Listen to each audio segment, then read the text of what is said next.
इस वीडियो में हम बात करेंगे आइसोथर्मल और एडियाबैटिक प्रोसेस के स्लोप्स के बारे में। जब हम आइसोथर्मल और एडियाबैटिक प्रोसेस की बात करते हैं तो आइसोथर्मल प्रोसेस उस प्रोसेस को कहते हैं जिसमें टेम्परेचर कांस्टेंट रहता है और प्रेशर और वॉल्यूम एक दूसरे के इन्वर्सली प्रोपोर्शनल होते हैं। यानी दोनों ही प्रोसेस में प्रेशर और वॉल्यूम के बीच ग्राफ ड्रॉ करते हैं। अगर हम वॉल्यूम की वैल्यू को चेंज करते हैं तो प्रेशर की वैल्यू में भी चेंजिंग आती है। वो चेंजिंग मतलब वॉल्यूम को चेंज करने के साथ में प्रेशर कितनी तेज़ी से चेंज होता है, तो यही शो करता है स्लोप। ठीक है, जो हम स्लोप ड्रॉ करेंगे स्लोप यही शो करेगा।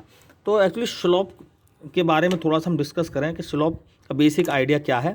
तो अगर हमारे पास एक्स वाई एक्सिस है, ये एक्स एक्सिस है और ये है वाई एक्सिस, और मैंने एक लाइन ड्रॉ की, तो ये जो एंगल होगा ये स्लोप को शो करेगा। ठीक है, जिसकी वैल्यू होगी स्लोप होता y अपॉन एक्स। यानी y किसी पॉइंट पर उसके रेस्पेक्ट में y डिस्टेंस क्या है और यहाँ से लेके यहाँ तक की जो x है ना, ये डिस्टेंस क्या है। तो इसके और इसके रेशो को, यानी ये y एक्सिस है, y एक्सिस के अलॉन्ग डिस्टेंस है और ये x एक्सिस के, अगर इस पॉइंट को काउंट करेंगे तो यहाँ पर ये y हो गया और डिस्टेंस x डिस्टेंस भी थोड़ी सी चेंज होगी। ठीक है, लेकिन अगर ये स्ट्रेट लाइन है तो इस कंडीशन में किसी भी पॉइंट पर y और x का रेशो सेम आना चाहिए। क्यों? क्योंकि लाइन स्ट्रेट है ये। ठीक, इस पॉइंट पर भी देखो ये y है, थोड़ा सा डिक्रीज हुआ तो x भी थोड़ा सा डिक्रीज हुआ, तो इस कंडीशन में भी स्लोप सेम आना चाहिए। तो ये एक्चुअली स्लोप है क्या, y एक्सिस और x एक्सिस के अलॉन्ग डिस्टेंसेस का रेशो है ये। ठीक है, अगर मैं लाइन ये ड्रॉप करूं तो देखो यहाँ पर y की वैल्यू कुछ ज़्यादा हो गई, इसका मतलब ये स्लोप कुछ ज़्यादा है। इसका मतलब ये हुआ y एक्सिस के अलॉन्ग अगर किसी क्वांटिटी की वैल्यू ज़्यादा है तो समझो वहाँ उस केस में स्लोप ज़्यादा होगा। ठीक, जैसे ग्राफ में देखा जा रहा है ये y एक्सिस प्रेशर को शो कर रही है और x एक्सिस वॉल्यूम को शो कर रही है। ठीक, तो ओवरऑल किसी पर्टिकुलर कंडीशन में हमारे पास दो कंडीशन होंगी, तो किन्हीं पर्टिकुलर कंडीशंस में y एक्सिस पर चेंजिंग अगर ज़्यादा है, जिस कंडीशन में भी y एक्सिस पर चेंजिंग ज़्यादा है किसी कांस्टेंट x एक्सिस के पॉइंट पर, ठीक है, तो वहाँ स्लोप ज़्यादा होगा। तो कभी कभी ये स्लोप नेगेटिव भी हो जाता है। जब तक ये 90 डिग्री से कम रहता है ये थीटा, तो हम उसको बोलेंगे पॉजिटिव स्लोप। जैसी ये वैल्यू 90 से ज़्यादा हो जाएगी, यानी कंडीशन कुछ ऐसी बन जाएगी। यहाँ देखो ज़रा, एक्स एक्स के अलॉन्ग ये एंगल जो है ये 90 डिग्री से कुछ ज़्यादा है, तो इसको बोलेंगे हम नेगेटिव स्लोप। ठीक है, ठीक, तो यहाँ पर एक्स एक्स के जो साथ में एंगल है वो कैसा है, 90 से ज़्यादा है, तो इसको बोलेंगे नेगेटिव स्लोप। तो अब हम बात करेंगे सबसे पहले आइसोथर्मल प्रोसेस में स्लोप्स के बारे में। ठीक है, आइसोथर्मल प्रोसेस की हम इक्वेशन जानते हैं, P V is equal to constant होता है। ठीक है, तो अगर हम इसको डिफ्रेंशिएट कर दें तो P D V plus V D P is equal to constant के डिफरेंशिएशन 0। तो यहाँ से क्या हो जाएगा, P D V is equal to minus V D P. यहाँ से हो जाएगा D P upon D V is equal to minus का पी अपॉन वी। तो D P upon D V क्या है, दिस इज द स्लोप। क्यों? क्योंकि डी पी किसको शो कर रहा है, वाई एक्सिस को, और D V change in volume X axis को। पर्टिकुलर पॉइंट्स के बीच में वॉल्यूम चेंज, उन्हीं पर्टिकुलर पॉइंट के चेंज कंडीशन में प्रेशर में कितना चेंज हो रहा है। ठीक है, वॉल्यूम के चेंज के रेस्पेक्ट में प्रेशर में कितना चेंज हो रहा है वो शो कर रहा है। ठीक है, यानी वाई अपॉन एक्स का रेशो हो गया जिसकी वैल्यू है पी अपॉन वी।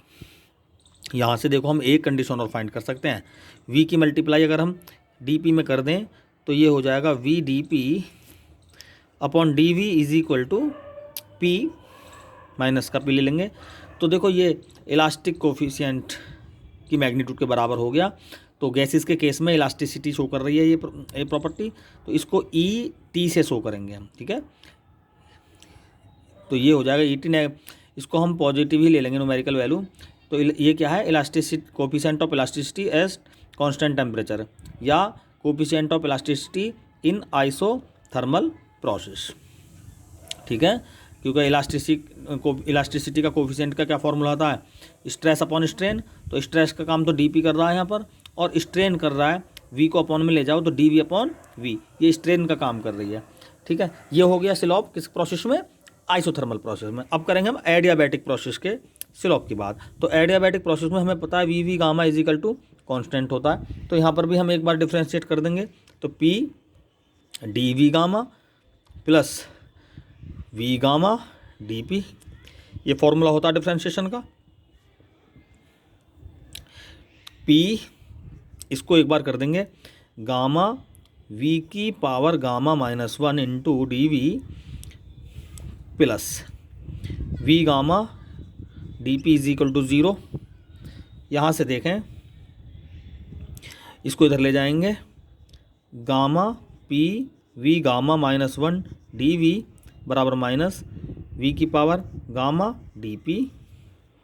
तो यहाँ से देखें ज़रा, D P upon D V की वैल्यू फाइंड करेंगे, D P upon D V की वैल्यू फाइंड करेंगे यहाँ से। तो ये माइनस इधर पहुँच जाएगा, माइनस गामा पी वी की power gamma minus 1 upon V की पावर गामा। तो यहाँ से आगे निकल जाएगा gamma P upon V, gamma P upon V. जब हम इसको इस टर्म को नीचे ले आएंगे तो ये बचेगा gamma P upon V D P upon D V. तो ये हो गया स्लोप किस कंडीशन में, एडियाबैटिक, यानी आइसोथर्मल प्रोसेस से गामा टाइम्स ज़्यादा है ये।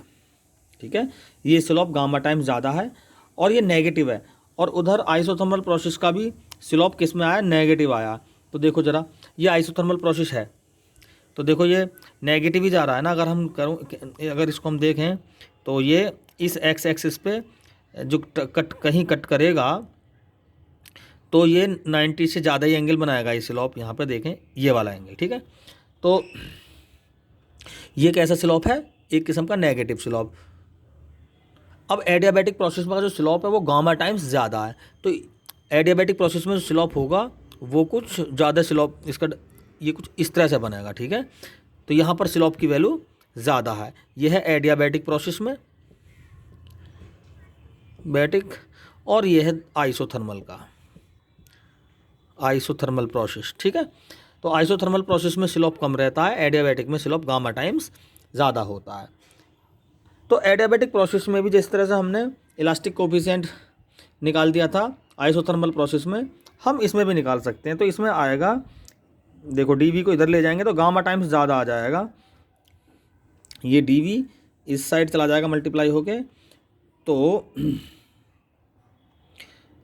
ये डीवी नहीं, डीवी गामा पी, इस वी को भेजेंगे हम इस साइड। ठीक है, तो ये हो जाएगा V D P upon D V is equal to minus gamma P. तो ये भी क्या है, वी को अपॉन में भी ले जा सकते हैं, रख सकते हैं हम इसको, वी को यहाँ रख लो ना, यहाँ पर भी रख सकते हैं, इस वी को इसके नीचे इस तरह से रख सकते हैं। तो ये तो हो गया स्ट्रेस और ये हो गया स्ट्रेन। स्ट्रेस अपॉन स्ट्रेन क्या हो गया, coefficient of elasticity adiabatic process में। इसको हम ई एस से डिनोट करेंगे, जो होगी गामा पी।